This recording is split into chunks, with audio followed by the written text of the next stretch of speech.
विमान, ये शब्द सुनते ही मन में प्राचीन भारत की उड़ने वाली मशीनों की तस्वीरें आ जाती हैं, है ना?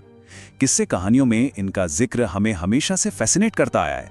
तो चलिए आज इसी फैसिनेटिंग टॉपिक की गहराई में उतरते हैं। तो सवाल यही उठता है कि क्या ये सिर्फ कल्पना थी, या फिर जिस सभ्यता ने दुनिया को शून्य जैसा रेवोल्यूशनरी कॉन्सेप्ट दिया, क्या उसने सच में आसमान में उड़ने की कला में भी महारत हासिल कर ली थी? सोचिए जरा, वो हवाई और शानदार गाड़ी जो अपनी मर्जी से कहीं भी जा सकती थी, आसमान में एक चमकते हुए बादल जैसा रथ। रामायण में पुष्पक विमान का ये डिस्क्रिप्शन ये हमें सीधे उस दौर में ले जाता है जहां इमेजिनेशन की शायद कोई हद ही नहीं थी। तो शुरुआत करते हैं बिल्कुल बेसिक से। आखिर इन प्राचीन ग्रंथों में इन उड़ने वाली मशीनों के बारे में लिखा क्या गया है? और यहाँ एक बहुत ही इंटरेस्टिंग बात सामने आती है। देखिए, एक तरफ रामायण का पुष्पक विमान है जो किसी आलीशान फ्लाइंग पैलेस जैसा लगता है, और दूसरी तरफ है महाभारत के विमान जो कि एकदम खतरनाक वॉर मशीन्स की तरह हैं। मतलब इनमें ऐसे हथियार लगे होने की बात की गई है जिनमें ब्रह्मांड की शक्ति हो। लेकिन बात सिर्फ कहानियों तक ही सीमित नहीं है। एक ऐसा ग्रंथ भी मौजूद है जिसके बारे में दावा किया जाता है कि वो विमान बनाने का एक एक्चुअल टेक्निकल मैनुअल है। जी हाँ, इस ग्रंथ का नाम है वैमानिक शास्त्र, और इसे अक्सर वो स्मोकिंग गन या कहें तो वो पक्का सबूत माना जाता है जो विमानों को सिर्फ मिथ से निकालकर मशीन की कैटेगरी में ला सकता है। इस किताब में जो दावे हैं वो तो माइंड ब्लोइंग हैं। मतलब सोचिए, पायलटों के लिए 32 सीक्रेट्स, विमान को गायब करने का तरीका, गर्मी से बचाने वाले कपड़े बनाने के इंस्ट्रक्शंस, और तो और पारे से चलने वाले मर्क्यूरी वॉटेक्स इंजन का डिजाइन भी। सच कहूं तो ये सब किसी साइफाई मूवी की कहानी जैसा लगता है। लेकिन यही कहानी में आता है एक बहुत बड़ा ट्विस्ट। अब हम वैमानिक शास्त्र की असलियत से जुड़ी एक ऐसी जानकारी देखने वाले हैं जो सब कुछ बदल देगी। और ये रहा वो बड़ा खुलासा। ये ग्रंथ जिसे प्राचीन समझा जाता है वो असल में प्राचीन है ही नहीं। इसे 20वीं सदी की शुरुआत में 1918 और 1923 के बीच लिखा गया था, यानी मॉडर्न हवाई जहाज के आविष्कार के कई साल बाद। ये टाइमलाइन देखिए, इस सब कुछ दूध का दूध और पानी का पानी कर देती है। रामायण और महाभारत हजारों साल पुराने हैं। राइट ब्रदर्स ने 1903 में उड़ान भरी, और वैमानिक शास्त्र वो इसके भी बाद लिखा गया।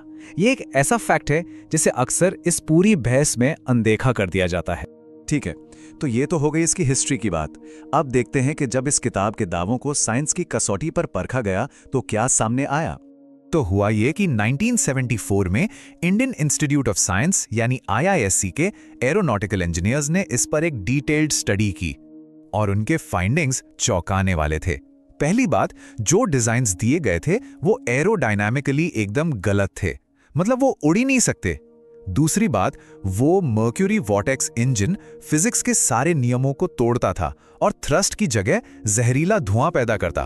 और तीसरी, इससे बनाने के लिए जो मटेरियल बताए गए थे, जैसे गधे का मूत्र या चील के अंडे, वो तो पूरी तरह से इम्प्रैक्टिकल थे। तो स्टडी का जो कंक्लूजन था वो बिल्कुल साफ था। उनके शब्दों में कहें तो ये विमान किसी असली चीज का नमूना नहीं, बल्कि किसी की खराब मनगढ़ंत रचनाएं हैं। साफ साफ शब्दों में वैज्ञानिकों ने इसे इंजीनियरिंग नहीं बल्कि कोरी कल्पना माना। तो सवाल ये उठता है कि अगर इसके पीछे कोई साइंटिफिक एविडेंस नहीं है तो फिर विमानों की ये कहानी इतनी पॉपुलर क्यों है? और क्या इस मिथ के चक्कर में हम प्राचीन भारत की असली जीनियस को कहीं भूल तो नहीं रहे? देखिए, इसके पीछे कई वजह हैं। एक तो ये हमारे कल्चरल प्राइड से जुड़ा है, फिर एंशिएंट एलियंस जैसी थियरीज को ये और हवा देता है, और कई बार हम काव्यों में लिखी पोएटिक बातों का बिल्कुल लिटरल मतलब निकाल लेते हैं जो शायद उनका असली मकसद था ही नहीं।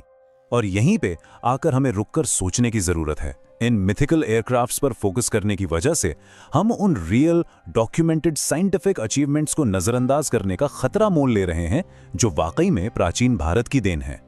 मिसाल के तौर पर शून्य, जी हां, जीरो का आविष्कार, एक ऐसा कॉन्सेप्ट जिसने पूरी दुनिया में मैथमेटिक्स और कंप्यूटिंग की शक्ल ही बदल कर रख दी।